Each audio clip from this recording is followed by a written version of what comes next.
E portanto acho que as mulheres têm trazido sobretudo, e temos grandes líderes aqui no nosso panorama organizacional, tem sido sobretudo isso, uma forma um bocadinho distinta de ver e viver as coisas. Sim.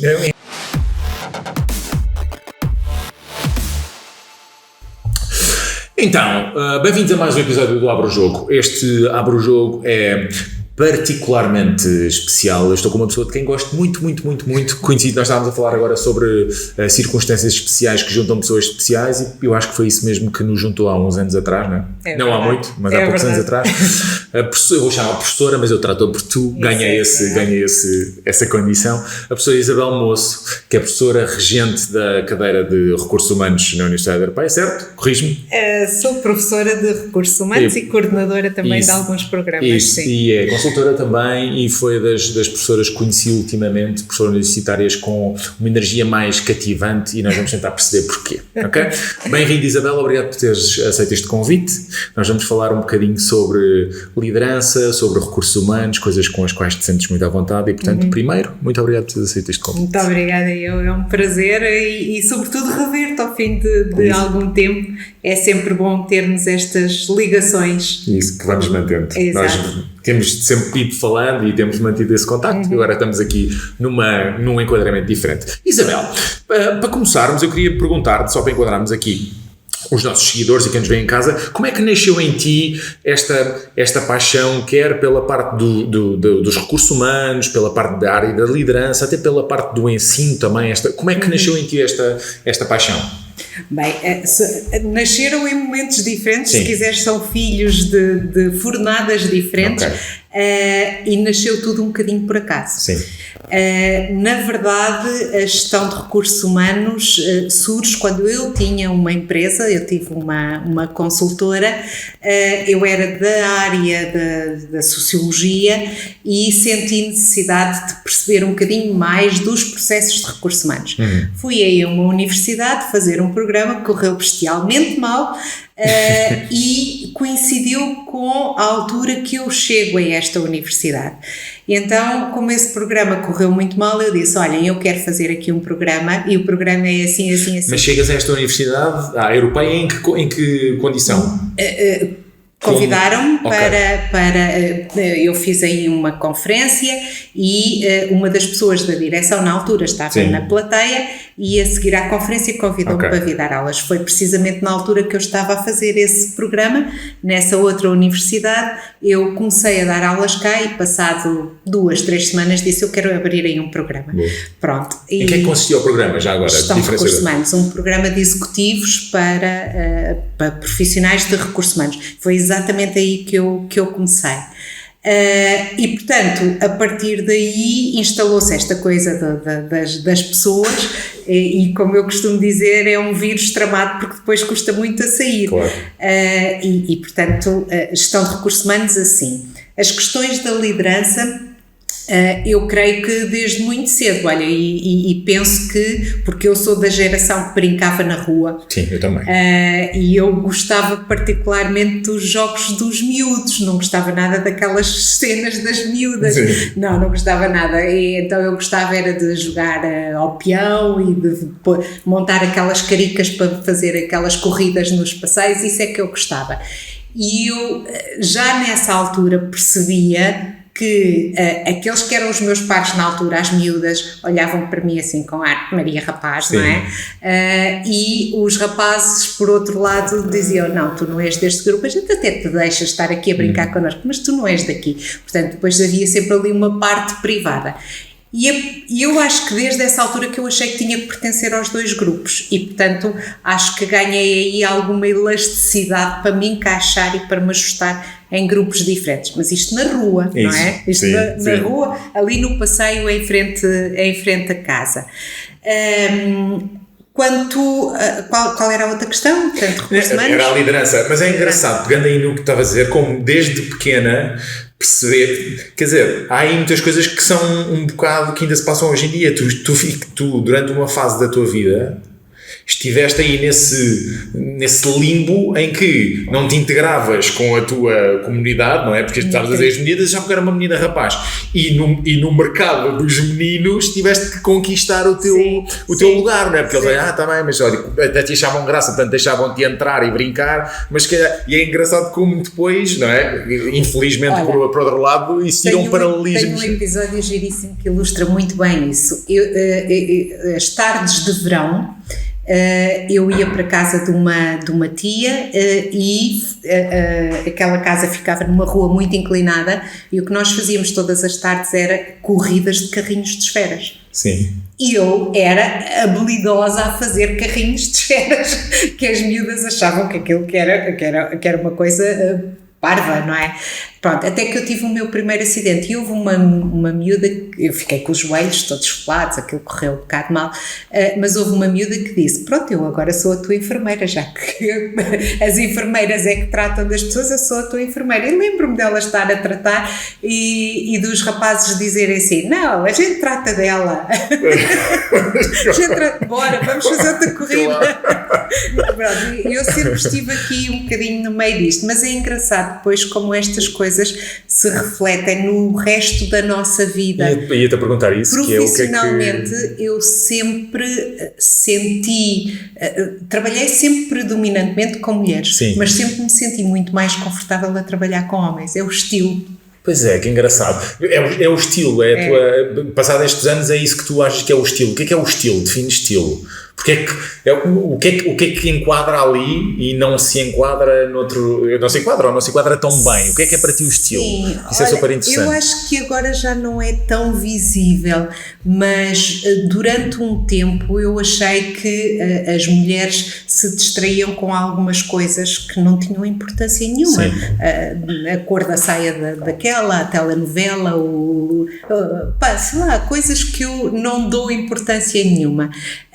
Mas também, por outro lado, também não dou importância a algumas coisas que naquela esfera mais informal, sim, os homens partilham mais, os carros, pronto, nunca me identifiquei muito, sim, mas as mulheres tinham muito isto. Agora eu acho que já não tem tanto, mas tinham muito isto, muito desta coisa das tricas, aliás, o estilo para mim é a forma como nós estamos na vida e eu estou a falar agora em particular no trabalho, não é? Sim. Mas eu identifico mais com a forma de trabalhar dos homens do que das mulheres. Isso é tão engraçado. Não íamos entrar pelo capítulo da liderança, mas já que já estamos aqui, a liderança feminina, tive uma convidada que me disse uma vez o seguinte, que era, ela quando tinha algum tipo de desafio, alguma dificuldade, e estava assim mais em baixo, sem indecisa, sem saber o que é que ia fazer, meio insegura, o trigger dela e a metodologia dela era: pensa na tua situação, o que é que um homem faria? E aquilo desbloqueava ali uma coisa. E aquilo bem, para ela, no final do dia, o que interessa é que para ela funcione. Mas isso para mim é interessante, por outro lado é intrigante, não é? Uma mulher ter que pensar o que é que um homem faria naquela situação, não é? Sobretudo, e isto tem muito a ver com as gerações, mas sobretudo na minha geração, porque eu ainda aprendi a pôr as tampas dos taparoeiros todas assim, a gaveta das cuequinhas assim, claro, não é? Epá, só bem, mas isso eu também faço, eu também tenho minhas cuecas todas assim. Eu sou essa, bem, mas eu tenho um lado feminino bastante presente na minha personalidade. Um estilo. Não, mas eu não sou assim. E é tão curioso, e como é que e tu és, eu não vou dizer ativista, não é? Mas falas muito sobre liderança e invariavelmente acabas por falar enquanto líder e conhecedora, especialista em liderança feminina. O que é que tu, não precisas fazer o paralelismo nem a ligação, mas como é que vês hoje em dia a liderança feminina e o que é que achas fundamentalmente que uma mulher líder traz de diferente relativamente aos homens? Sobretudo a gestão das emoções. Eu acho que o plano emocional, pelo próprio desenvolvimento da espécie, do género dentro, sim, da espécie, o plano emocional sempre foi muito mais relegado para a mulher, não é? E mesmo a esfera da afetividade. Eu recordo-me de ter um avô que era aquela figura austera, sim, que nem um beijinho se dava, não é? E eu acho que a progressiva entrada das mulheres nas posições de liderança, que se tem acentuado muito nestes últimos anos, eu acho que é um facto muito, muito relevante, traz sobretudo esse plano da afetividade, da relação, da proximidade, que não quer dizer que o homem não tenha, mas o homem ainda assim, olha, até pelas próprias brincadeiras de criança que eu estava a falar há pouco, não é?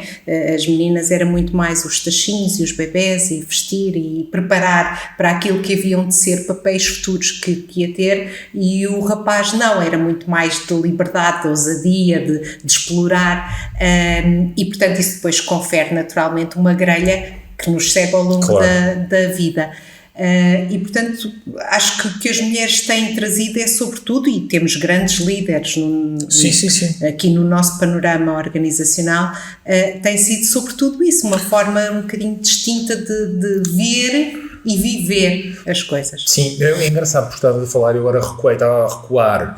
Eu tive alguma experiência em multinacionais, trabalhei durante, acho que antes de começar a lançar as minhas empresas, trabalhei cerca de 8, 9 anos em multinacionais. Nunca tive um diretor de recursos humanos, por exemplo. Sempre homem. Quando são mulheres. Sim. E muito provavelmente tem a ver com isso, não é? Porque tem exatamente tem mais destreza ou mais um coeficiente emocional um bocadinho mais, não sei, mais... Sim, embora a gestão de recursos humanos tenha sempre aqui duas dimensões que é importante coordenar e ponderar. Uma é aquela dimensão mais relacional, mais de ambiente, mais de acolher e integrar bem as pessoas. Resultado. E a outra, claro, não é? A gestão de recursos humanos não serve para nada se não for para apoiar, não for para apoiar o negócio e os objetivos da empresa.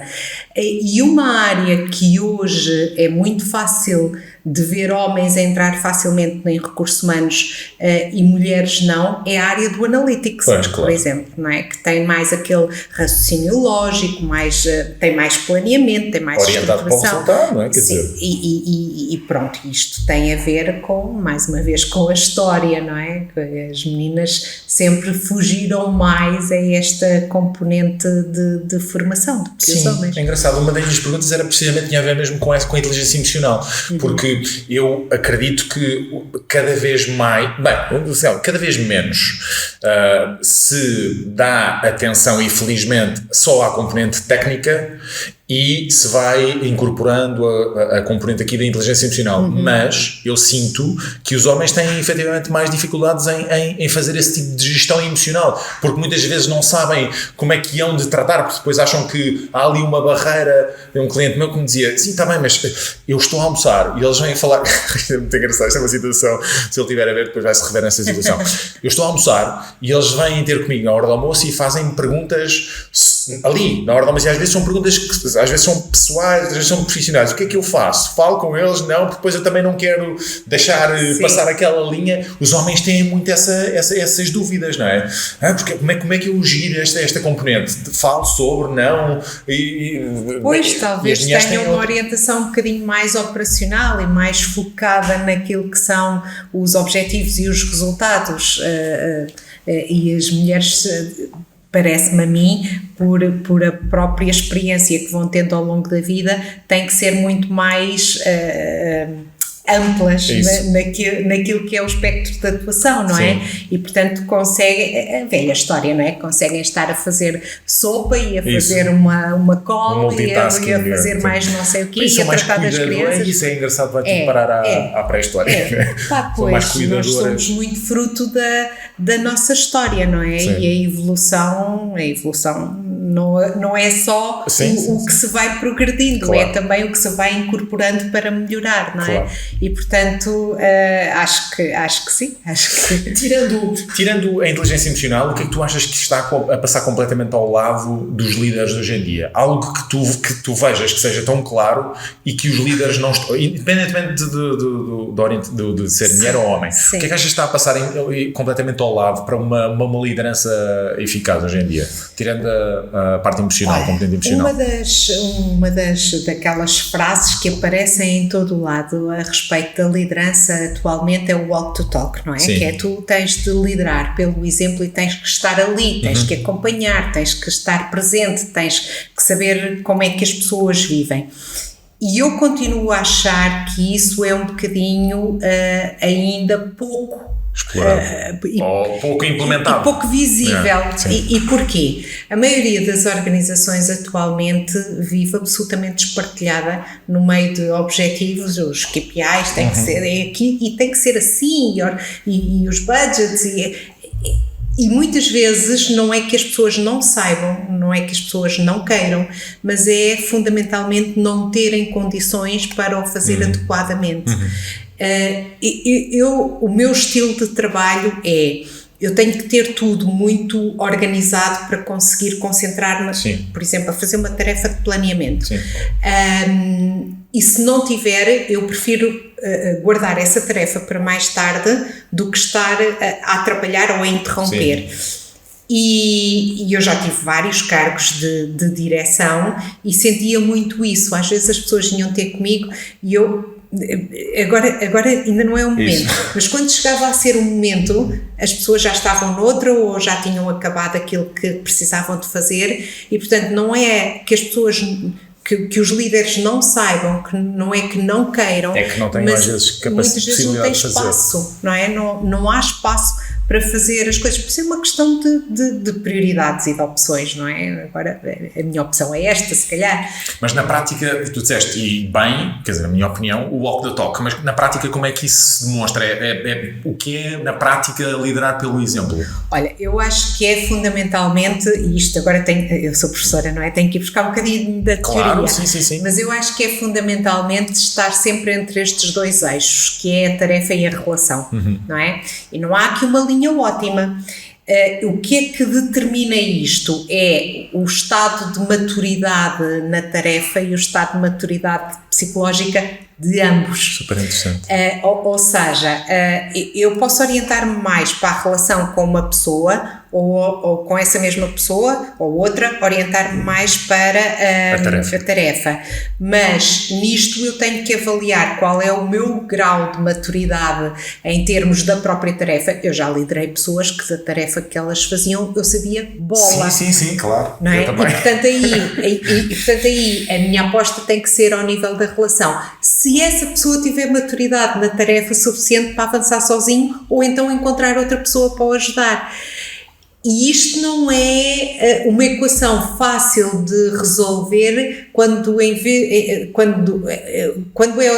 a relação líder-seguidor, com um one-to-one, não é? Sim, mas quando tens vários mas quando seguidores, são muitos, não é assim tão fácil, até porque muitas vezes, e isto é uma das dores da liderança, nós lideramos pessoas.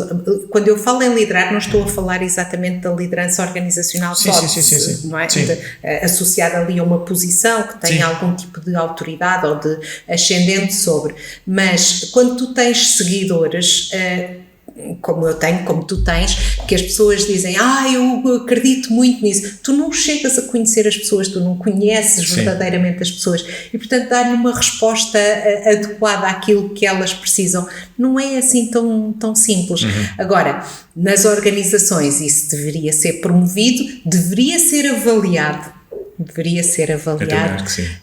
e também deveria ser estimulado e criado condições para, não é? Porque se quem me lidera a mim me dá tanto que cumprir que eu não posso olhar para aqueles que eu lidero e simplesmente lhes peço os resultados e as tarefas, não há espaço, não é? Pois, é muito interessante aquilo que estava a dizer. Várias coisas.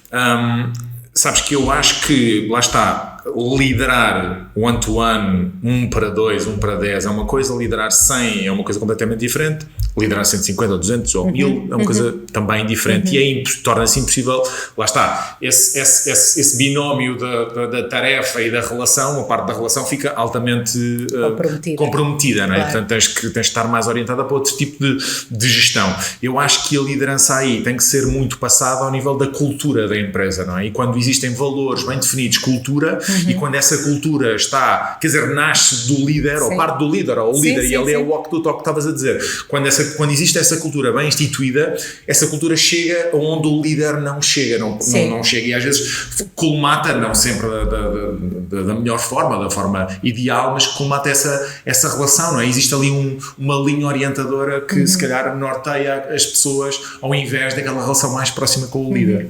E também há outra coisa, Rafael, que eu acho que não está a ser bem feita. Ainda a semana passada publiquei aí um artigo sobre isso, que é... o da menina bonita, não? É o da menina do liceu, não é? A namoradinha do liceu, acho que foi assim que lhe chamei. Que é quando as pessoas não percebem e quando têm posições de liderança, que a função mais nobre que têm é preparar a sua sucessão. Porque a gente sai, porque a gente fica doente, porque a gente vai embora, porque morre, não é? E eu creio que é uma missão da liderança vezes demais esquecida. E eu acredito que qualquer líder que queira verdadeiramente ser chamado de líder tem que ter essa preocupação, que é preparar quem lhe vai suceder. Até porque, e isto é engraçado, porque isto vê-se muito na política, esta discussão, que é as disrupções não se podem fazer à medida que as pessoas mudam, porque as pessoas mudam muito e hoje mudam muito, não é? Sim, cada vez mais rápido. Não é? E então eu creio que haver uma continuidade sem haver ali uma ruptura, não é? E o tradicional, tudo o que está para trás é para esquecer porque estava tudo mal feito. Isso é um erro tremendo, não é? E eu acho que muitas vezes as organizações deviam fazer esta aposta de preparar as sucessões. Sim. Não estou a falar só de C-levels, não é? Estou a falar de tudo mesmo. A gestão de uma equipa operacional, não é? Ok, sai e depois quem é que vem?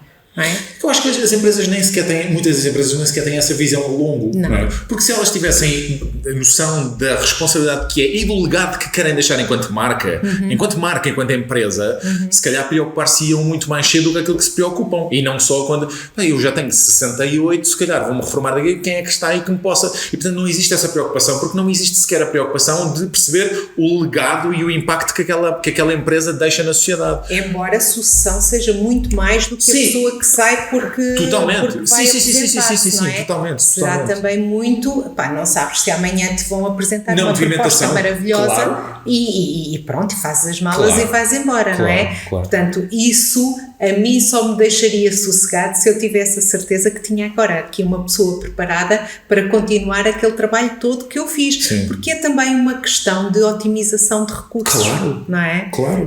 Mas foi muito difícil, eu creio, em Portugal nós trabalharmos esta questão do que é o chefe e do que é o líder. É o clássico. Repara, eu almocei com um primo meu que tem negócios noutro continente e ele estava a almoçar, ele estava assim do meu lado direito e disse-me assim: olha, isso que tu falas, eu acho muito giro, mas eu só sei mandar. Porque eu tenho que dizer, isto é para fazer assim, isto é para fazer assim, isto é para fazer assim, porque eles não sabem fazer. E assim, mas por isso é que tu mandas e não lideras. E estás ali...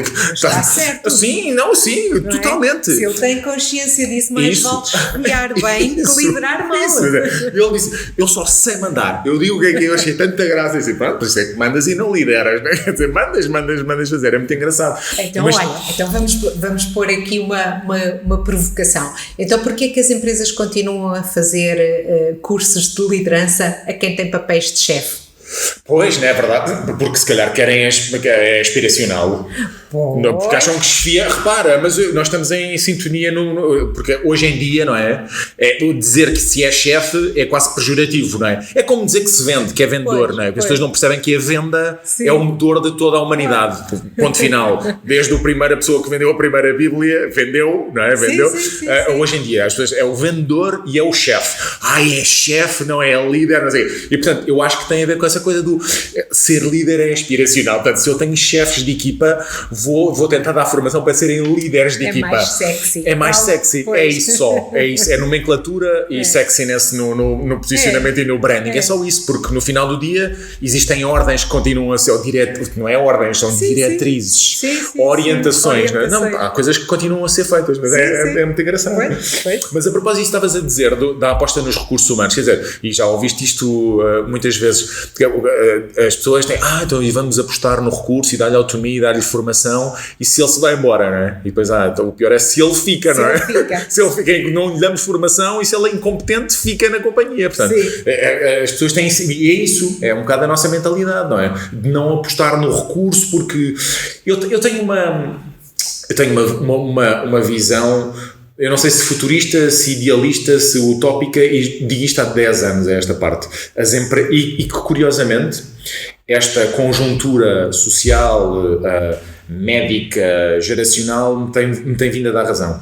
Há 10 anos que eu digo que as empresas têm que encarar o mercado de trabalho e o mercado, com M grande, de uma forma muito mais colaboracionista, de colaboração, de partilha, não é? E não é só partilha de metodologias operacionais, é partilha de recursos. Sim. Os recursos têm que ser partilhados, porque eu, quando estou a partilhar um recurso, estou a otimizar quer a minha companhia, quer o recurso, e eu estou a deixá-lo desenvolver-se, crescer, porque depois isto é tudo um bocado recíproco, mas eu acho que devia ser mesmo obrigatório. Pois, um bocado como os grandes clubes de futebol têm ali uma série de esperanças, não é? Onde é que eles os põem? Naqueles clubes satélite para crescerem, para se desenvolverem. Toda a gente ganha. É win-win-win-win situation. E não, porque fica só aqui, porque não sei o quê. O que é que acontece hoje em dia?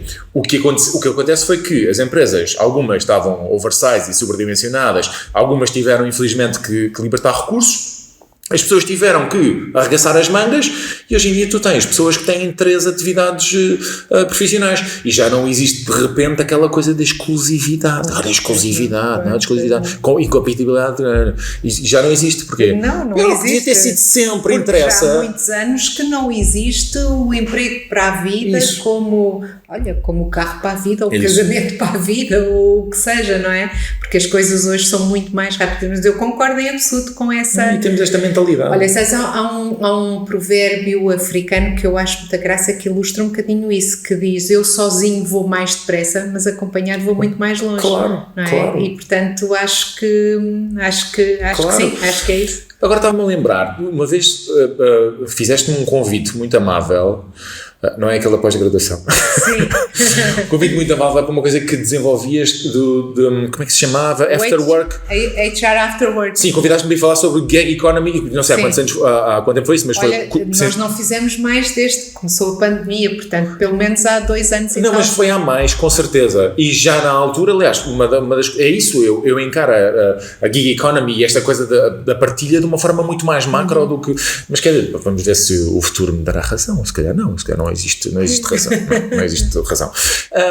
O que é que queria te perguntar agora, também pegando aqui neste novo modelo, fala-se muito até agora, até os últimos tempos falava-se muito naquele work-life balance, hoje em dia fala-se muito da work-life integration, não é? Integrar a vida e o trabalho, que forçosamente teve que acontecer porque passamos a trabalhar em casa. Sim. Eu vou-te dar a minha opinião. Eu, overall, no final de tudo, eu acho mesmo que fiquei a perder na parte da gestão dos recursos. Porque acho que os recursos as pessoas que já trabalhavam comigo antes conheciam, e lá está, sou pena de eu não ter passado a cultura da forma como deveria ter passado. As pessoas que trabalhavam comigo conheciam a minha forma de trabalhar e conheciam aquilo que eu pretendia, a direção para onde íamos. As pessoas que entraram a meio deste processo, eu senti mais desligadas. Sim, mais desligadas, ao ponto de há algum tipo de comportamentos que eu às vezes fico frustrado. Como é que é possível? Será da geração? Porque as gerações mais novas, eu tenho o espectro eu trabalho e integro pessoas com 20, neste momento a mais nova tem 21 e o mais velho terá 60 ali, mais ou menos 60, e portanto há aqui um gap geracional bastante grande. Mas nos mais novos, eu às vezes, o engagement, aquilo sentir e ir para além daquilo que é suposto, Eu às vezes, como é que isto é? Não sou eu que estou a falar mandarim, sou eu que estou a falar chinês, o que é que está aqui a faltar, percebes? Não é um problema teu, não ia-te perguntar, o que é que achas, de onde é que achas que isto vem, este problema? Sabes que eu sou um bocadinho fã do remoto. Sim. E nós lançámos aqui o primeiro estudo sobre trabalho remoto aqui na Universidade Europeia logo em 2020, em abril de 2020, e temos andado a estudar muito estes contornos do trabalho remoto. De facto, há implicações negativas, quer ao nível do próprio trabalho, das implicações para as pessoas e também da implicação ao nível que falaste da cultura, da agregação, da cola, não é?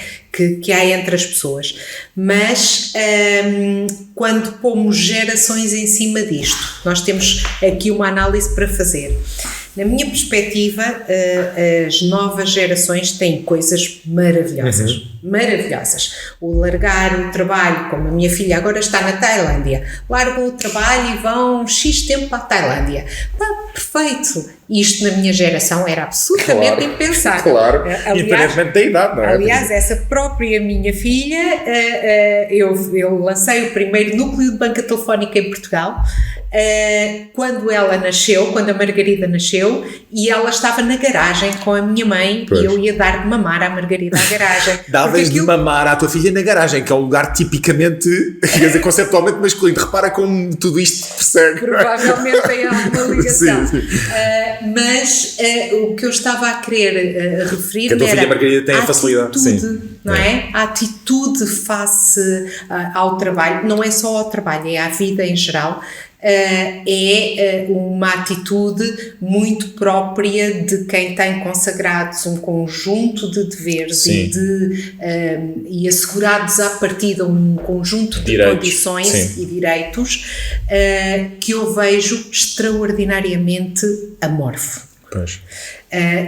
Isso vê-se desde a participação nos atos eleitorais, vê-se na própria participação cívica. Nós aqui temos brigadas de voluntariado para regimentar esta malta, é uma coisa tramada, é um esforço imenso. E, portanto, eu acho que as pessoas aprenderam a viver um bocadinho na sua esfera, e estes 2 últimos anos agravaram um bocado isso, aprenderam a viver na sua esfera e... vou dizer assim para ser também um bocadinho chata, servem-se de uma relação que criam com os devices e com a tecnologia com outras pessoas, mas que não são relações de toque, de afetividade, de partilha. Eu fiz imensos disparates. Eu ontem fui ao Palácio de São Bento e comentava com uma amiga que ia connosco, aqui, estou a falar ali em frente à Basílica da Estrela, eu desci o meu primeiro elétrico em andamento e espatei-me no poste. Claro. Estás a ver cenas de rapaz. Normal, sim. O normal para uma menina. No poste. Era. Aquilo não correu nada bem. Mas estas aventuras que depois nos davam uma ligação muito forte às pessoas, não é? Eu acho que existe, não é uma cultura, eu acho que é mais enraizado do que uma cultura, existe algo relacionado com o desapego, porque o que tu estás a falar sobre a tua filha, sobre ir para a Tailândia trabalhar. Repara, eu em 2007, 2008 tive uma oportunidade para ir para Basileia trabalhar. E Basileia fica a 2 horas de viagem de avião, não é? Mas quer dizer, para mim parecia na altura que ia não sei para onde e que aquilo era um país do terceiro mundo, porque existe o apego, não é? Hoje em dia existe desapego dos jovens relativamente a tudo, quer dizer, tudo se vende, tudo se transforma, o aparelho hoje em dia, depois trocas a roupa, não sei o que, trocas e já usas, e existe desapego emocional também às coisas, não é? O emprego também, e o trabalho remoto também. Não é? Eu tenho um outro filho que trabalha na área das tecnologias, que está em casa, trabalha há pouco mais de 1 ano e meio e vai para o 3º empregador. Pois. E sem nunca ter interagido diretamente e presencialmente com eles. Pois. E, portanto, é um empregador, é alguém que eu sirvo, mas também que me serve a mim, não é? E portanto, enquanto esta relação for boa e for construtiva, mantemos. Quando não for, tchau. Pois, mas sabes que nós andámos tanto tempo aqui a falar sobre, ainda se fala hoje em dia sobre reter talento. Não é? Eu acho que nós derretemos talento. Nós não retemos, nós derretemos talento, porque nós formamos o talento, vocês sistema, não é? Educacional e não só, formam o talento e depois derretemo-lo e eles vão para fora e depois voltam mais tarde. É verdade que a Recursos Humanos andou aqui um bocadinho há alguns anos a esta parte que é atrair e reter, mas já está a esquecer o reter. Pois. Ninguém quer ser retido e estas novas gerações não se retêm, quando muito fidelizam-se é para a vida, não é para o exercício de uma atividade profissional. E agora creio eu que o objetivo é muito mais aquelas questões da felicidade, que é o bem-estar, não é? O bem-estar e a pessoa sentir-se bem enquanto lá está e que essa experiência seja positiva, porque vai embora de certeza. É um desafio super interessante. Estavas a dar o exemplo dos clubes de futebol, e é exatamente isso que é. Um clube de futebol formador forma a saber e a rezar no fundo para que aquele recurso dentro de X tempo vá à sua vida, portanto, e estamos aqui a trabalhar num limbo, lá está, entre a relação, não é? Sim. Entre criar uma coisa, mas criar até um certo ponto, porque depois sabemos que vai embora, um bocado como criar filhos, não é? Nós andamos a criá-los. Exato. E depois sabemos que eles vão, se Deus quiser, então, e nas empresas com os trabalhadores não devia ser a mesma relação? Devia. Fazê-los crescer, empoderá-los, que é uma palavra que eu não gosto nada, mas que é o que traduzimos melhor, empoderá-los para eles serem grandes e serem maiores e depois vai à vida. Eu desde que os meus filhos eram miúdos, que eu dizia aos 25 anos eu ponho-vos os sacos à porta. Pois. Pronto, eles tramaram para mais cedo. Mas lá está, a expectativa, também balizaste a expectativa ali, já a média é baixa, que era para eles tentarem. Não, depois chegou aquela fase de eu já tenho 25 anos, sim, mas até fazeres 26, até à véspera de fazeres 26, até 25. Portanto, calma, não, já foi. Não lidaste bem com isso, agora só. Nem por isso. Pois, acho que nunca estamos preparados. Nem por isso. Mas olha, profissionalmente é igual. Profissionalmente é igual quando eu tenho uma pessoa a trabalhar comigo e mesmo que eu estimule, é para melhor, vais crescer, é uma boa experiência, fica sempre investimos óbvio, tanto e agora não temos aqui, depois as pessoas ligam-se, não é? É engraçado, eu nunca, pensando em retrospectiva, sempre que tive algum colaborador que chegou ao pé de mim e disse, olha, eu vou partir para outro desafio, quer que seja, eu só perguntei, estás feliz, é o que tu queres, sentes que vais para melhor? Eu nunca tentei demover absolutamente ninguém. Fazes bem, mas sabes que há empresas que a partir do momento que a pessoa diz isso, já não tens acesso a não sei quê, ficas sem não sei quê, não é? Sim. Aqui quase numa postura de retaliação ou de salvaguarda, porque são todos uns bandidos e porque vão... Sim. Sim. A questão dos recursos humanos é muito. Bem, por isso é que percebemos que não é para todos, porque é difícil, porque do outro lado também temos.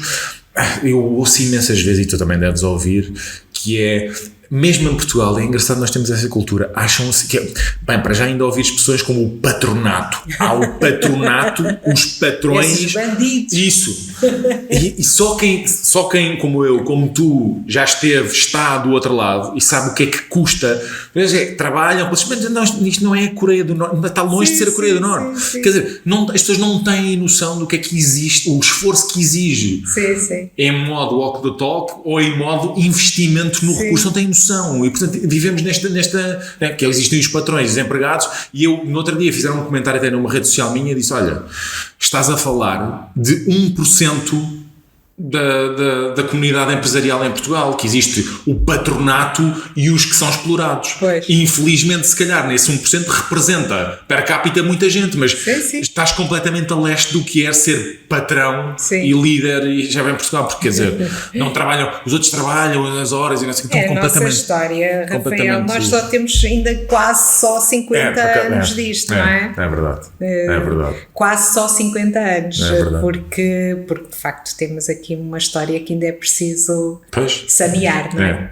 Olha, do ponto de vista, entramos na parte dos alunos e entramos na parte das empresas, e porque estamos a fechar, gostava muito de saber da tua parte, que é, e falámos em reter talento, na parte dos alunos, tu convives diariamente com os alunos, ouves as suas expectativas, as suas esperanças. Ainda há bocado estivemos a falar com o Tomás, o estudante de gestão, que já tem mais ou menos o seu caminho, pelo menos teoricamente delineado na cabeça, mas tu que lidas diariamente com os estudantes, quais é que achas que são as maiores expectativas? Duas perguntas, quais é que achas que... Não, vou-te fazer primeiro uma, que é, tiveste algum aluno, e na qualidade de docente, que tivesse imensa vontade de dizer assim, olha, esquece as aulas e vai já trabalhar ontem? Sim, eu já disse a muitos. E o código deontológico para mim?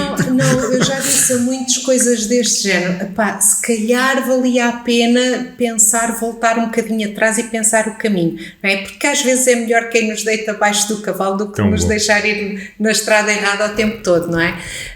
Já tive alguns que disse isso, sim, mas nem sempre a escolha do caminho é consciente e nem sempre é exclusivamente individual, de acordo com as suas preferências. Claro. A título de exemplo, posso falar-te que uma vez eu estava internada e tinha um médico que ia para lá à noite conversar comigo, passávamos uma parte da noite a conversar, e ele dizia, você é a razão, está numa universidade que é a razão do maior desgosto da minha família. Eu dizia, mas porquê? Ele dizia, já viu famílias dos dois lados de 4 e 5 gerações de médicos e a minha filha resolve ser secretária. Portanto, claramente aquilo havia ali atritos gravíssimos, não é? E portanto há muitos miúdos que chegam ao curso que chegam, nem sempre por consciência da opção que estão a tomar. Eu nem sei, e vocês saberão se calhar muito melhor e se calhar até com alguma exatidão, que alunos ou que percentagem de decisão é que é do aluno ou a orientação meramente dos pais, não é? Não, eu ganhei, não creio. Até porque, desculpa, só para complementar, até porque lecionas no ensino privado e se calhar, eu sei que existe porque eu também já fui aluno e portanto eu trabalhava para pagar as minhas propinas e sei, por conhecer mesmo, que existem muitos alunos que o fazem também, trabalham para pagar as suas propinas, mas existem muitos outros que não, ao estudarem por conta dos pais, os pais se calhar sentem-se naquela, não é? Olha, sou eu que pago, eu decido. Tu sentes isso? Sim, até porque eu também tive isso em casa, não é? Olha, eu tinha uma filha Belas Artes, ganhou um prémio aí de pintura e portanto foi para Londres, ter com o Paulo Arrego, pronto, é preciso pôr um pezinho na terra, não é? O outro, atleta de alta competição, também uma coisa é ser atleta, outra coisa é ser professor de educação física, claro. É isso que queres? Não. Então se não é, então vamos lá perceber. Pois. Pronto, mas também temos que ser razoáveis e perceber que nem todas as famílias conseguem dar o apoio devido. Não é por não quererem, às vezes não poderem saberem, não é? Sim, olha, eu recordo-me quando escolhi Sociologia foi em casa um drama, porque eu tinha entrado para Direito e disse, não, eu não vou para Direito nem pensar. Sociologia, mas para que é isso? O que é que vais fazer com isso? E eu própria tinha dificuldade em explicar. Portanto, eu acho que 95% das pessoas que entraram para Sociologia e que tinham dificuldade em perceber qual era o enquadramento. É um bocado como arqueologia, não é? Se calhar são as ciências do conhecimento e quer dizer, mas Sociologia dava para tudo e para nada, não é? Um bocado assim, corrige-me. Mas eu na altura tinha ali o objetivo da investigação e eu gostava era de fazer a investigação no terreno e portanto na altura era mesmo aquilo que eu queria e esperei um ano para entrar em Sociologia. Esperei um ano. O que é que fizeste nesse ano? Estive a dar aulas de iniciação à escrita e à leitura a criancinhas de 4 e 5 anos. Não estive parada, aliás, nunca parei. Isso não esperava que tivesse parada, conhecendo como te conheci. A não ser que fosse as costas que te... Mas é um dos dramas que eu tenho com ver o tempo passar, sabes? É que eu ainda quero fazer tantas coisas que às vezes começo a achar ainda vais. Tens que fazer, para mim, o jogo acaba aos 100, só. 100 anos. 100 anos, mas com qualidade de vida, não é? No sentido de estar... Tens que ver um documentário no Netflix que se chama ou é Gold Brush, ou é qualquer coisa assim, é um documentário europeu sobre 5 pessoas acima dos 85 anos que vão fazer as Olimpíadas. Há uma pessoa com 102 anos que substitui uma rótula para ir correr as Olimpíadas Séniores. E portanto isso muda toda a tua Não, sabes o que eu tenho uma bucket list, como eu acho que a maioria das pessoas tem a partir de certa idade. Correr as Olimpíadas não estão não está lá, não. Aliás, nada do que é desporto estaria. Mas há lá coisas que eu tenho perfeita noção que já são de muito difícil concretização. Quais é que estão os 3 primeiros lugares? Então diz 3 que possas dizer. Diz 3 que possas dizer. Não posso. Nenhuma? Está bem, então pronto, então olha. Não, porque ninguém conhece essa bucket list. Só eu é que conheço. Tá bem. Nem o teu marido? Nem o meu marido. Espetáculo, então não vai ser assim aqui que vai conhecer. Ok, então para fechar, vamos voltar à questão que é, o que é que vês nos teus alunos que os pode motivar? O que é que vês, o que é que eles querem, o que é que precisam, o que é que sentem falta nesta idade, como futuros integrantes e participantes no mercado de trabalho, o que é que são os desafios, e da parte de quem contrata, qual é que é o desafio em tentar gerar esses recursos? Olha, do lado de quem contrata, neste momento é a volatilidade dos próprios recursos, não é? E portanto há indústrias e há empresas que estão permanentemente na crista da onda, sempre a encontrar pessoas, sempre. Aliás, é uma das saídas profissionais da nossa licenciatura de Recursos Humanos, é que eles acabam a licenciatura e já estão a fazer recrutamento, é imediato. E porque as empresas, tem a ver com esta coisa do big quit, das pessoas terem ganho outras dimensões de vida, etc. E portanto, nessa área há sempre trabalho e as empresas estão de facto com muitas dificuldades em encontrar os recursos. Da parte dos jovens, o que eu acho que mais os mobiliza é a experiência, viver coisas. Olha, como nós tivemos aqui, não é? E que infelizmente nunca mais fizemos, por várias circunstâncias, mas pô-los com coisas reais, próximas do mercado. Nós temos isso incorporado atualmente na nossa metodologia de ensino, que é, por exemplo, nos mestrados as pessoas não resolvem problemas, os cases não são conceptuais, são empresas que vêm aqui, como vocês fizeram, não é? Vêm aqui e dizem assim, olha, o nosso desafio é este e agora dê-nos uma solução. Cada vez mais estamos a utilizar essas estratégias, mas também o e-learning. Estes 2 anos, e nós passámos integralmente para e-learning no dia 16 de março de 2020, nós felizmente tínhamos tecnologia que nos permitiu não perder sequer um dia de aulas, e eles agarraram muito bem essa experiência. Para o professor é que não é uma coisa tão simpática, porque eles participam muito menos, porque estão lá no seu sofá ou na sua cama. Alguns com a câmara desligada. Sim. A aprendizagem é igual? Não é igual. O que é que faz? Lá está, também tens problemas de engagement, como as empresas nas tuas aulas. O que é que fazes para estimular esse engagement no online? Olha, eu basicamente sou a chata aqui da casa, estou sempre a picá-los para isto, para aquilo. Olha, viste, agora o Tomás está a conceber um concurso para eles. É estar sempre a desafiá-los. E eu tenho clara noção, e digo-lhes isto mesmo, eu tenho clara noção que consigo marcar alguns. Alguns eu consigo fazer ali um clique, pronto. A maioria deles não, mas eu costumo dizer que gosto pouco de passar para a vida das pessoas sem as marcar. Positivo ou negativamente, porque alguns também saem daqui. Houve um que me disse assim uma vez: no primeiro dia caiu-me mesmo em junho, a partir daí nunca mais.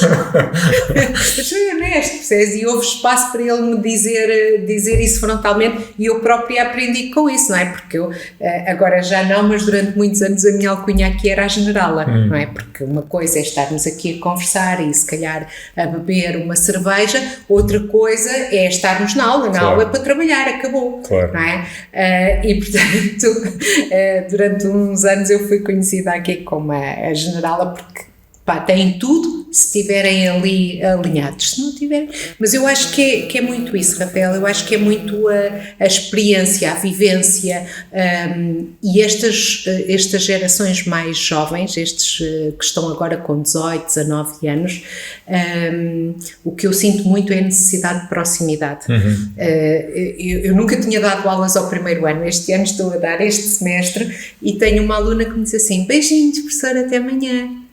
Eu disse: beijinhos. A minha primeira reação foi: está numa universidade. Pois.